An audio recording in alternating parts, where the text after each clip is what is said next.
নিঃসন্দেহে যারা মুসলমান হয়েছে এবং যারা ইহুদি নাসারা ও সাবেন তাদের মধ্য থেকে যারা ঈমান এনেছে আল্লাহর প্রতি ও কিয়ামত দিবসের প্রতি এবং সৎকাজ করেছে তাদের জন্য রয়েছে তার সওয়াব তাদের পালনকর্তার কাছে আর তাদের কোনোই ভয়ভীতি নেই, তারা দুঃখিতও হবে না। আর আমি যখন তোমাদের কাছ থেকে অঙ্গীকার নিয়েছিলাম এবং তুর পর্বতকে তোমাদের মাথার ওপর তুলে ধরেছিলাম এই বলে যে তোমাদিগকে যে কিতাব দেয়া হয়েছে তাকে ধরো সুদৃঢ়ভাবে এবং এতে যা কিছু রয়েছে তা মনে রেখো যাতে তোমরা ভয় করো, তারপরেও তোমরা তা থেকে ফিরে গেছ। কাজেই আল্লাহর অনুগ্রহ ও মেহেরবানি যদি তোমাদের উপর না থাকত তবে অবশ্যই তোমরা ধ্বংস হয়ে যেতে। তোমরা তাদেরকে ভালোরূপে জেনেছ যারা শনিবানের ব্যাপারে সীমা লঙ্ঘন করেছিল। আমি বলেছিলাম তোমরা লাঞ্ছিত বানর হয়ে যাও, অতঃপর আমি এই ঘটনাকে তাদের সমসাময়িক ও পরবর্তীদের জন্য দৃষ্টান্ত এবং আল্লাহ ভীরুদের জন্য উপদেশ গ্রহণের উপাদান করে দিয়েছি। যখন মুসা আলাইসাল্লাম স্বীয় সম্প্রদায়কে বললেন আল্লাহ তোমাদের একটি গরু জবাই করতে বলেছেন, তারা বলল তুমি কি আমাদের সাথে উপহাস করছ? মুসা আলাইসাল্লাম বললেন মূর্খদের অন্তর্ভুক্ত হওয়া থেকে আমি আল্লাহর আশ্রয় প্রার্থনা করছি। তারা বলল তুমি তোমার পালনকর্তার কাছে আমাদের জন্য প্রার্থনা করো যেন সেটির রূপ বিশ্লেষণ করা হয়। মুসা আলাইসাল্লাম বললেন তিনি বলছেন সেটা হবে একটা গাভী যা বৃদ্ধ নয় এবং কুমারীও নয়, বার্ধক্য ও যৌবনের মাঝামাঝি বয়সের, এখন আদিষ্ট কাজ করে ফেলো। তারা বলল তোমার পালনকর্তার কাছে আমাদের জন্য প্রার্থনা করো যে তার রং কিরূপ হবে। মুসা আলাইসাল্লাম বললেন তিনি বলেছেন যে গাঢ় পীতবর্ণের গাভী যা দর্শকদের চমৎকৃত করবে। তারা বলল আপনি প্রভুর কাছে প্রার্থনা করুন, তিনি বলে দিন যে সেটা কিরূপ, কেননা গরু আমাদের কাছে সাদৃশ্যশীল মনে হয়। ইনশাল্লাহ এবার আমরা অবশ্যই পথপ্রাপ্ত হব। মুসা আলাইসাল্লাম বললেন তিনি বলেন যে এ গাভী কর্ষণ ও জলসেচনের শ্রমে অভ্যস্ত নয়, হবে নিষ্কলঙ্ক নিখুঁত। তারা বলল এবার সঠিক তথ্য এনেছ। অতঃপর তারা সেটা জবাই করল, অথচ জবাই করবে বলে মনে হচ্ছিল না। যখন তোমরা একজনকে হত্যা করে পরে সে সম্পর্কে একে অপরকে অভিযুক্ত করেছিলে, যা তোমরা গোপন করছিলে তা প্রকাশ করে দিয়েছিল আল্লাহর অভিপ্রায়। অতঃপর আমি বললাম গরুর একটি খণ্ড দ্বারা মৃতকে আঘাত করো। এভাবে আল্লাহ মৃতকে জীবিত করেন এবং তোমাদেরকে তার নিদর্শনসমূহ প্রদর্শন করেন যাতে তোমরা চিন্তা করো। অতঃপর এ ঘটনার পরে তোমাদের অন্তর কঠিন হয়ে গেছে, তা পাথরের মতো অথবা তদাপেক্ষাও কঠিন। পাথরের মধ্যে এমনও আছে যা থেকে ঝর্ণা প্রবাহিত হয়, এমনও আছে যা বিদীর্ণ হয় অতঃপর তা থেকে পানি নির্গত হয়, এবং এমনও আছে যা আল্লাহর ভয়ে খসে পড়তে থাকে। আল্লাহ তোমাদের কর্মকাণ্ড সম্পর্কে বেখবর নন। হে মুসলমানগণ, তোমরা কি আশা করো যে তারা তোমাদের কথায় ঈমান আনবে? তাদের মধ্যে এক দল ছিল যারা আল্লাহর বাণী শ্রবণ করত, অতঃপর বুঝে শুনে তা পরিবর্তন করে দিত, এবং তারা তা অবগত ছিল। যখন তারা মুসলমানদের সাথে মিলিত হয় তখন বলে আমরা মুসলমান হয়েছি, আর যখন পরস্পরের সাথে নিবৃত অবস্থান করে তখন বলে পালনকর্তা তোমাদের জন্য যা প্রকাশ করেছেন তা কি তাদের কাছে বলে দিচ্ছ? তাহলে যে তারা এ নিয়ে পালনকর্তার সামনে তোমাদেরকে মিথ্যা প্রতিপন্ন করবে, তোমরা কি তা উপলব্ধি করো না? তারা কি এতটুকুও জানে না যে আল্লাহ সেসব বিষয় পরিজ্ঞাত যা তারা গোপন করে এবং যা প্রকাশ করে? তোমাদের কিছু লোক নিরক্ষর, তারা মিথ্যা আকাঙ্ক্ষা ছাড়া আল্লাহর গ্রন্থের কিছুই জানে না, তাদের কাছে কল্পনা ছাড়া কিছুই নেই। অতএব তাদের জন্যে আফসোস যারা নিজ হাতে গ্রন্থ লেখে এবং বলে এটা আল্লাহর পক্ষ থেকে অবতীর্ণ, যাতে এর বিনিময়ে সামান্য অর্থ গ্রহণ করতে পারে। অতএব তাদের প্রতি আক্ষেপ তাদের হাতের লেখার জন্য, এবং তাদের প্রতি আক্ষেপ তাদের উপার্জনের জন্যে। তারা বলে আগুন আমাদেরকে কখনো স্পর্শ করবে না, কিন্তু গণনাগন্তি কয়েকদিন। বলে দিন তোমরা কি আল্লাহর কাছ থেকে কোনো অঙ্গীকার পেয়েছ যে আল্লাহ কখনো তার খেলাফ করবেন না? না তোমরা যা জানো না তা আল্লাহর সাথে জুড়ে দিচ্ছ? হ্যাঁ, যে ব্যক্তি পাপ অর্জন করেছে এবং সে পাপ তাকে পরিবেষ্টিত করে নিয়েছে তারাই দোজখের অধিবাসী, তারা সেখানেই চিরকাল থাকবে। পক্ষান্তরে যারা ঈমান এনেছে এবং সৎ কাজ করেছে তারাই জান্নাতের অধিবাসী, তারা সেখানেই চিরকাল থাকবে। যখন আমি বনি ইসরায়েলের কাছ থেকে অঙ্গীকার নিলাম যে তোমরা আল্লাহ ছাড়া কারো উপাসনা করবে না, পিতামাতা আত্মীয় স্বজন এতিম ও দীনদরিদ্রদের সাথে সদ্ব্যবহার করবে, মানুষকে সৎ কথাবার্তা বলবে, নামাজ প্রতিষ্ঠা করবে এবং জাকাত দেবে, তখন সামান্য কয়েকজন ছাড়া তোমরা মুখ ফিরিয়ে নিলে, তোমরাই অগ্রাহ্যকারী। যখন আমি তোমাদের কাছ থেকে অঙ্গীকার নিলাম যে তোমরা পরস্পর খুনাখুনি করবে না এবং নিজেদেরকে দেশ থেকে বহিষ্কার করবে না, তখন তোমরা তা স্বীকার করেছিলে এবং তোমরা তা সাক্ষ্য দিচ্ছিলে। অতঃপর তোমরাই পরস্পর খুনাখুনি করছ এবং তোমাদেরই একদলকে তাদের দেশ থেকে বহিষ্কার করছ, তাদের বিরুদ্ধে পাপ ও অন্যায়ের মাধ্যমে আক্রমণ করছ, আর যদি তারাই কারো বন্দী হয়ে তোমাদের কাছে আসে তবে বিনিময় নিয়ে তাদের মুক্ত করছ, অথচ তাদের বহিষ্কার করাও তোমাদের জন্য অবৈধ। তাহলে কি তোমরা গ্রন্থের কিয়দংশ বিশ্বাস করো এবং কিয়দংশ অবিশ্বাস করো?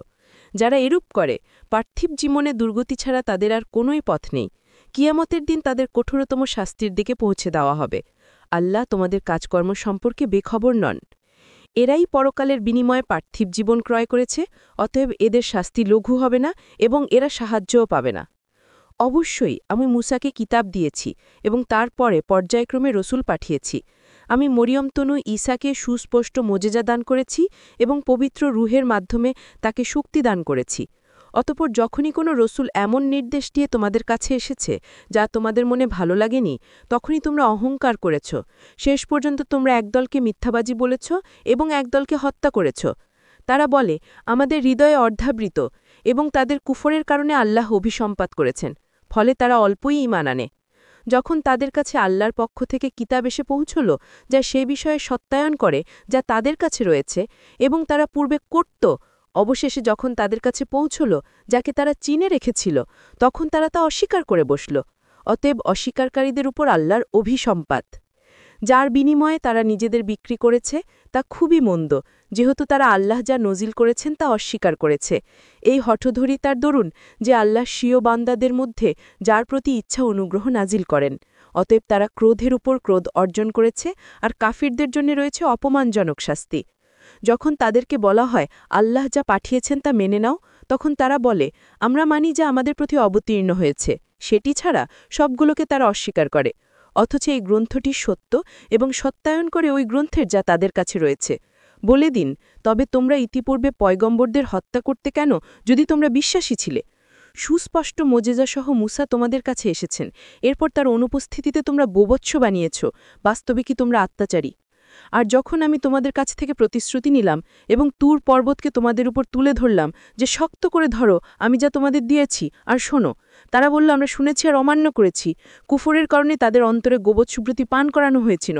বলে দিন, তোমরা বিশ্বাসী হলে তোমাদের সে বিশ্বাস মন্দ বিষয়ে শিক্ষা দেয়।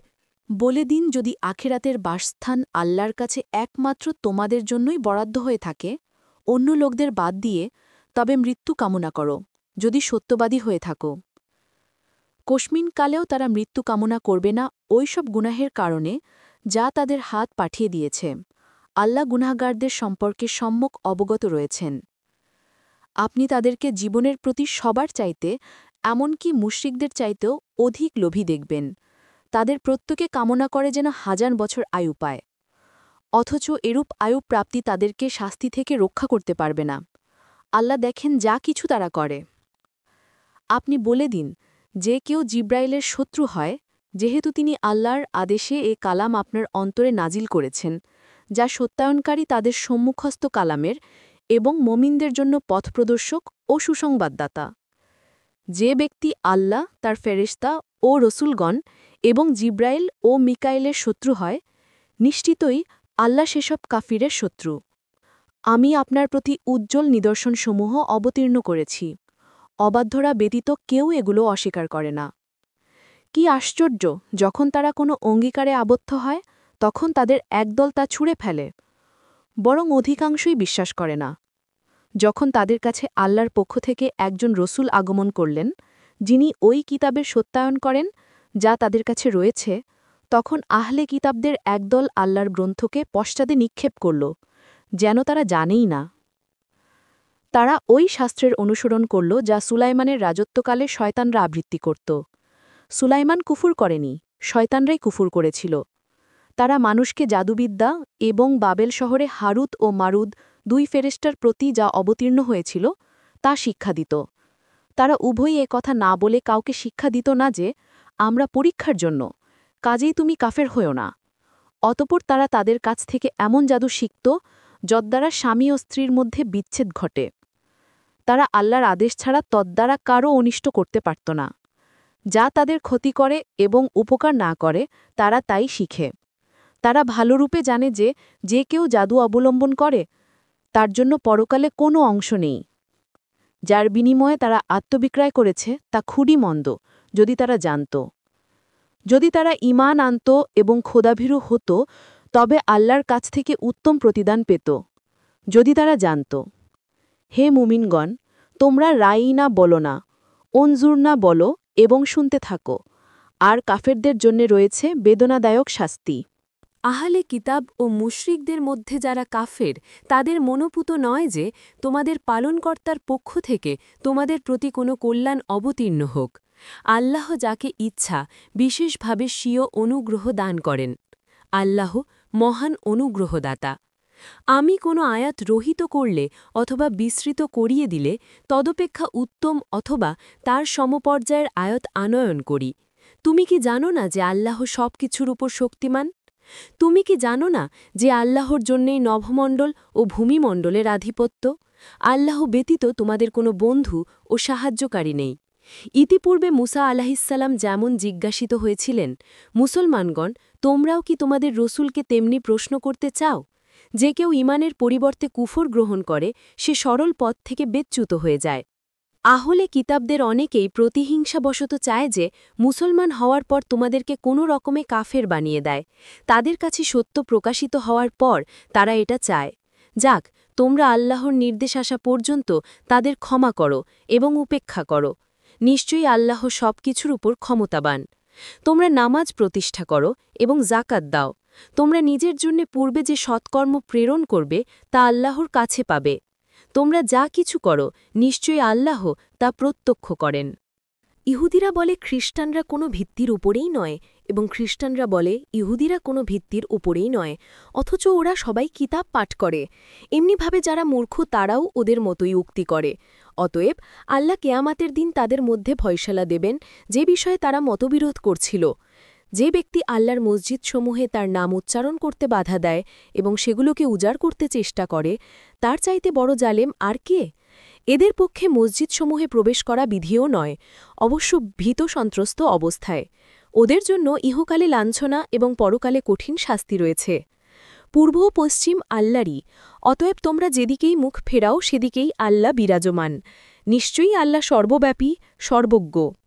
তারা বলে আল্লাহ সন্তান গ্রহণ করেছেন, তিনি তো এসব কিছু থেকে পবিত্র, বরং নভমণ্ডল ও ভূমণ্ডলে যা কিছু রয়েছে সবই তার আজ্ঞাধীন। তিনি নভমণ্ডল ও ভূমণ্ডলের উদ্ভাবক। যখন তিনি কোনো কার্য সম্পাদনের সিদ্ধান্ত নেন তখন সেটিকে এক কথাই বলেন, হয়ে যাও, তৎক্ষণাৎ তা হয়ে যায়। যারা কিছু জানে না তারা বলে আল্লাহ আমাদের সঙ্গে কেন কথা বলেন না, অথবা আমাদের কাছে কোনো নিদর্শন কেন আসে না। এমনিভাবে তাদের পূর্বে যারা ছিলে তারাও তাদেরই অনুরূপ কথা বলেছে। তাদের অন্তর একই রকম। নিশ্চয়ই আমি উজ্জ্বল নিদর্শনসমূহ বর্ণনা করেছি তাদের জন্যে যারা প্রত্যয়শীল। নিশ্চয়ই আমি আপনাকে সত্য ধর্মসহ সুসংবাদদাতা ও ভীতি প্রদর্শনকারী রূপে পাঠিয়েছি। আপনি দোজকবাসীদের সম্পর্কে জিজ্ঞাসিত হবেন না। ইহুদি ও খ্রিস্টানরা কখনোই আপনার প্রতি সন্তুষ্ট হবে না যে পর্যন্ত না আপনি তাদের ধর্মের অনুসরণ করেন। বলে দিন, যে পথ আল্লাহ প্রদর্শন করেন তাই হল সরল পথ। যদি আপনি তাদের আকাঙ্ক্ষাসমূহের অনুসরণ করেন ওই জ্ঞান লাভের পর যা আপনার কাছে পৌঁছেছে, তবে কেউ আল্লাহর কবল থেকে আপনার উদ্ধারকারী ও সাহায্যকারী নেই। আমি যাদেরকে গ্রন্থ দান করেছি তারা তা যথাযথ পাঠ করে, তারাই তৎপ্রতি বিশ্বাস করে, আর যারা তা অবিশ্বাস করে তারাই হবে ক্ষতিগ্রস্ত। হে বনি ইসরাইল, আমার অনুগ্রহের কথা স্মরণ করো যা আমি তোমাদের দিয়েছি। আমি তোমাদেরকে বিশ্বাবাসীর ওপর শ্রেষ্ঠত্ব দান করেছি। তোমরা ভয় করো সেই দিনকে যেদিন এক ব্যক্তি থেকে অন্য ব্যক্তি বিন্দুমাত্রই উপকৃত হবে না, কারোর কাছ থেকে বিনিময় গৃহীত হবে না, কারোর সুপারিশ ফলপ্রদও হবে না এবং কারা সাহায্যপ্রাপ্তও হবে না। যখন ইব্রাহিমকে তার পালনকর্তা কয়েকটি বিষয় পরীক্ষা করলেন, অতঃপর তিনি তা পূর্ণ করে দিলেন, তখন পালনকর্তা বললেন, আমি তোমাকে মানবজাতির নেতা করব। তিনি বললেন, আমার বংশধর থেকেও? তিনি বললেন, আমার অঙ্গীকার অত্যাচারীদের পর্যন্ত পৌঁছাবে না। যখন আমি কাবাগৃহকে মানুষের জন্য সম্মিলনস্থল ও শান্তির আলয় করলাম, আর তোমরা ইব্রাহিমের দাঁড়ানোর জায়গাকে নামাজের জায়গা বানাও, এবং আমি ইব্রাহিম ও ইসমাইলকে আদেশ করলাম, তোমরা আমার গৃহকে তওয়াফকারী, অবস্থানকারী ও রুকু সেজদাকারীদের জন্য পবিত্র রাখো। যখন ইব্রাহিম বললেন, পরবারদেগার, এই স্থানকে তুমি শান্তিদান করো এবং এর অধিবাসীদের মধ্যে যারা আল্লাহ ও কিয়ামতে বিশ্বাস করে তাদেরকে ফলের দ্বারা রিজিক দান করো, বললেন, যারা অবিশ্বাস করে আমি তাদেরও কিছুদিন ফায়না ভোগ করার সুযোগ দেব, অতঃপর তাদেরকে বলপ্রয়োগে দোজখের আযাবে ঠেলে দেব, সেটা নিকৃষ্ট বাসস্থান। স্মরণ করো যখন ইব্রাহিম ও ইসমাইল কাবাগৃহের ভিত্তি স্থাপন করছিল, তারা দোয়া করছিল, পরবারদেগার, আমাদের থেকে কবুল করো, নিশ্চয় তুমি শ্রবণকারী, সর্বজ্ঞ। পরবারদিগার, আমাদের উভয়কেই তোমার আজ্ঞাবাহ করো এবং আমাদের বংশধর থেকেও একটি অনুগত দল সৃষ্টি করো। আমাদের হজের রীতিনীতি বলে দাও এবং আমাদের ক্ষমা করো। নিশ্চয় তুমি তওবা কবুলকারী, দয়ালু। হে পরবারদিগার, তাদের মধ্যে থেকেই তাদের নিকট একজন পয়গাম্বর প্রেরণ করুন, যিনি তাদের কাছে তোমার আয়াতসমূহ তেলাওয়াত করবেন, তাদেরকে কিতাব ও হেকমত শিক্ষা দেবেন এবং তাদের পবিত্র করবেন। নিশ্চয়ই তুমি পরাক্রমশালী হেকমতওয়ালা। ইব্রাহিমের ধর্ম থেকে কে মুখ ফেরায়? কিন্তু সে ব্যক্তি যে নিজেকে বোকা প্রতিপন্ন করে। নিশ্চয়ই আমি তাকে পৃথিবীতে মনোনীত করেছি এবং সে পরকালে সৎকর্মশীলদের অন্তর্ভুক্ত। স্মরণ কর, যখন তাকে তার পালনকর্তা বললেন, অনুগত হ, সে বলল, আমি বিশ্বপালকের অনুগত হলাম। এরই ওসিয়ত করেছে ইব্রাহিম তার সন্তানদের এবং ইয়াকুবও যে, হে আমার সন্তানগণ, নিশ্চয় আল্লাহ তোমাদের জন্য এ ধর্মকে মনোনীত করেছেন, কাজেই তোমরা মুসলমান না হয়ে কখনো মৃত্যুবরণ করো না। তোমরা কি উপস্থিত ছিলে যখন ইয়াকুবের মৃত্যু নিকটবর্তী হয়, যখন সে সন্তানদের বলল, আমার পর তোমরা কার ইবাদত করবে? তারা বলল, আমরা তোমার পিতৃপুরুষ ইব্রাহিম, ইসমাইল ও ইসাকের উপাস্যের ইবাদত করব। তিনি একক উপাস্য, আমরা সবাই তার আজ্ঞাবহ। তারা ছিল এক সম্প্রদায়, যারা গত হয়ে গেছে। তারা যা করেছে তা তাদেরই জন্যে। তারা কি করত সে সম্পর্কে তোমরা জিজ্ঞাসিত হবে না।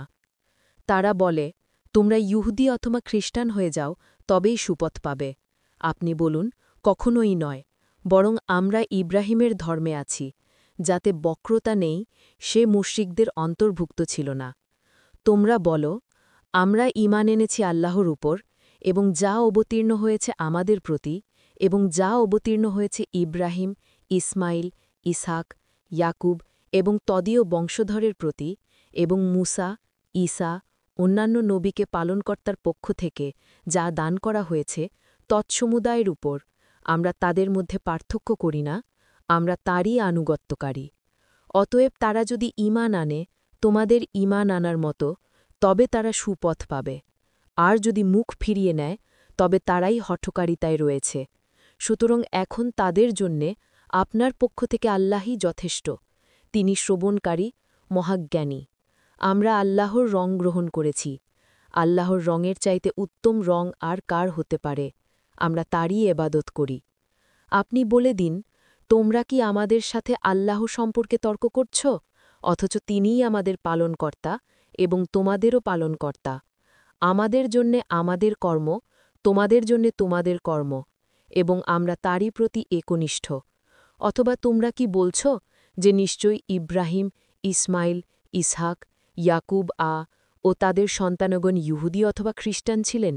আপনি বলে দিন, তোমরা বেশি জানো না আল্লাহ বেশি জানেন? তার চাইতে অত্যাচারী কে যে আল্লাহর পক্ষ থেকে তার কাছে প্রমাণিত সাক্ষ্যকে গোপন করে? আল্লাহ তোমাদের কর্ম সম্পর্কে বেখবর নন। সেই সম্প্রদায় অতীত হয়ে গেছে, তারা যা করেছে তা তাদেরই জন্যে, এবং তোমরা যা করছ তা তোমাদের জন্যে। তাদের কর্ম সম্পর্কে তোমাদের জিজ্ঞেস করা হবে না। এখন নির্বোধেরা বলবে, কিসে মুসলমানদের ফিরিয়ে দিল তাদের ওই কিবলা থেকে যার উপর তারা ছিল? আপনি বলুন, পূর্ব ও পশ্চিম আল্লাহরই, তিনি যাকে ইচ্ছা সরল পথে চালান। এমনিভাবে আমি তোমাদেরকে মধ্যপন্থী সম্প্রদায় করেছি, যাতে করে তোমরা সাক্ষ্যদাতা হও মানবমণ্ডলীর জন্যে এবং যাতে রাসূল সাক্ষ্যদাতা হন তোমাদের জন্যে। আপনি যে কেবলার ওপর ছিলেন তাকে আমি এজন্যই কেবলা করেছিলাম, যাতে এ কথা প্রতীয়মান হয় যে কে রাসূলের অনুসারী থাকে আর কে পিট্টান দেয়। নিশ্চিতই এটা কঠোরতর বিষয়, কিন্তু তাদের জন্যে নয় যাদেরকে আল্লাহ পথ প্রদর্শন করেছেন। আল্লাহ এমন নন যে তোমাদের ঈমান নষ্ট করে দেবেন। নিশ্চয়ই আল্লাহ মানুষের প্রতি অত্যন্ত স্নেহশীল, করুণাময়। নিশ্চয়ই আমি আপনাকে বারবার আকাশের দিকে তাকাতে দেখি, অতএব অবশ্যই আমি আপনাকে সে কেবলার দিকেই ঘুরিয়ে দেব যাকে আপনি পছন্দ করেন। এখন আপনি মসজিদুল হারামের দিকে মুখ করুন এবং তোমরা যেখানেই থাকো সেদিকে মুখ করো। যারা আহলি কিতাব তারা অবশ্যই জানে যে এটাই ঠিক পালনকর্তার পক্ষ থেকে। আল্লাহ বেখবর নন সে সমস্ত কর্ম সম্পর্কে যা তারা করে। যদি আপনি আহলি কিতাবদের কাছে সমুদায় নিদর্শন উপস্থাপন করেন, তবুও তারা আপনার কেবলা মেনে নেবে না এবং আপনিও তাদের কেবলা মানেন না। তারাও একে অন্যের কেবলা মানে না। যদি আপনি তাদের বাসনার অনুসরণ করেন সেই জ্ঞান লাভের পর যা আপনার কাছে পৌঁছেছে, তবে নিশ্চয়ই আপনি অবিচারকারীদের অন্তর্ভুক্ত হবেন। আমি যাদেরকে কিতাব দান করেছি তারা তাকে চেনে যেমন করে চেনে নিজেদের পুত্রদেরকে, আর নিশ্চয়ই তাদের একটি সম্প্রদায় জেনে শুনে সত্যকে গোপন করে। বাস্তব সত্য সেটাই যা তোমার পালনকর্তা বলেন, কাজেই তুমি সন্দিহান হয়েও না। আর সবার জন্যই রয়েছে কেবলা এক এক দিকে, যেদিকে সে মুখ করে এবাদত করবে। কাজেই সৎ কাজে প্রতিযোগিতামূলকভাবে এগিয়ে যাও। যেখানেই তোমরা থাকবে আল্লাহ অবশ্যই তোমাদেরকে সমবেত করবেন। নিশ্চয়ই আল্লাহ সর্ববিষয়ে ক্ষমতাশীল। আর যে স্থান থেকে তুমি বের হও নিজের মুখ মসজিদে হারামের দিকে ফেরাও। নিঃসন্দেহে এটাই হল তোমার পালনকর্তার পক্ষ থেকে নির্ধারিত বাস্তব সত্য। বস্তুত তোমার পালনকর্তা তোমাদের কার্যকলাপ সম্পর্কে অনবহিত নন। আর তোমরা যেখান থেকেই বেরিয়ে আসো এবং যেখানেই অবস্থান করো সেদিকেই মুখ ফেরাও, যাতে করে মানুষের জন্যে তোমাদের সাথে ঝগড়া করার অবকাশ না থাকে। অবশ্য যারা অবিবেচক তাদের কথা আলাদা, কাজেই তাদের আপত্তিতে ভীত হয়েও না। আমাকেই ভয় করো, যাতে আমি তোমাদের জন্যে আমার অনুগ্রহসমূহ পূর্ণ করে দেই এবং তাতে যেন তোমরা সরল পথ প্রাপ্ত হও। যেমন আমি পাঠিয়েছি তোমাদেরই মধ্য থেকে তোমাদের জন্যে একজন রসূল, যিনি তোমাদের নিকট আমার বাণীসমূহ পাঠ করবেন এবং তোমাদের পবিত্র করবেন, আর তোমাদের শিক্ষা দেবেন কিতাব ও তার তত্ত্বজ্ঞান, এবং শিক্ষা দেবেন এমন বিষয় যা কখনো তোমরা জানতে না। সুতরাং তোমরা আমাকে স্মরণ করো, আমিও তোমাদের স্মরণ রাখব, এবং আমার কৃতজ্ঞতা প্রকাশ করো, অকৃতজ্ঞ হইও না। হে মুমিনগণ, তোমরা ধৈর্য ও নামাজের মাধ্যমে সাহায্য প্রার্থনা করো। নিশ্চিতই আল্লাহ ধৈর্যশীলদের সাথে রয়েছেন। আর যারা আল্লাহর রাস্তায় নিহত হয় তাদের মৃত বলো না, বরং তারা জীবিত, কিন্তু তোমরা তা বোঝো না। এবং অবশ্যই আমি তোমাদিগকে পরীক্ষা করব কিছুটা ভয়, ক্ষুধা, মাল ও জানের ক্ষতি ও ফল ফসল বিনষ্টের মাধ্যমে। তবে সুসংবাদ দাও সবরকারীদের। যখন তারা বিপদে পতিত হয় তখন বলে, নিশ্চয়ই আমরা সবাই আল্লাহর জন্যে এবং আমরা সবাই তারই সান্নিধ্যে ছিঁড়ে যাব। তারা সে সমস্ত লোক যাদের প্রতি আল্লাহর অফুরন্ত অনুগ্রহ ও রহমত রয়েছে, এবং এসব লোকই হেদায়তপ্রাপ্ত। নিঃসন্দেহ সাফা ও মরওয়া আল্লাহ তাআলার নিদর্শনগুলোর অন্যতম। সুতরাং যারা কাবা ঘরে হজ বা ওমরা পালন করে তাদের পক্ষে এ দুটিতে প্রদক্ষিণ করাতে কোনো দোষ নেই, বরং কেউ যদি স্বেচ্ছায় কিছু নেকির কাজ করে তবে আল্লাহ তাআলার অবশ্যই তা অবগত হবেন এবং তার সে আমলের সঠিক মূল্য দেবেন। নিশ্চয়ই যারা গোপন করে আমি যেসব বিস্তারিত তথ্য এবং হেদায়েতের কথা নাজিল করেছি মানুষের জন্যে কিতাবের মধ্যে বিস্তারিত বর্ণনা করার পরও, সে সমস্ত লোকের প্রতি আল্লাহর অভিসম্পাত এবং অন্যান্য অভিসম্পাতকারীগণেরও। তবে যারা তওবা করে এবং বর্ণিত তথ্যাদি সংশোধন করে মানুষের কাছে তা বর্ণনা করে দেয়, সে সমস্ত লোকের তওবা আমি কবুল করি এবং আমি তওবা কবুলকারী পরম দয়ালু। নিশ্চয়ই যারা কুফরি করে এবং কাফের অবস্থায় মৃত্যুবরণ করে সে সমস্ত লোকের প্রতি আল্লাহর ফেরেশতাগণের এবং সমগ্র মানুষের লানাত। এরা চিরকাল এ লানাতের মাঝেই থাকবে। তাদের ওপর থেকে আযাব কখনো হালকা করা হবে না, বরং এরা বিরামও পাবে না।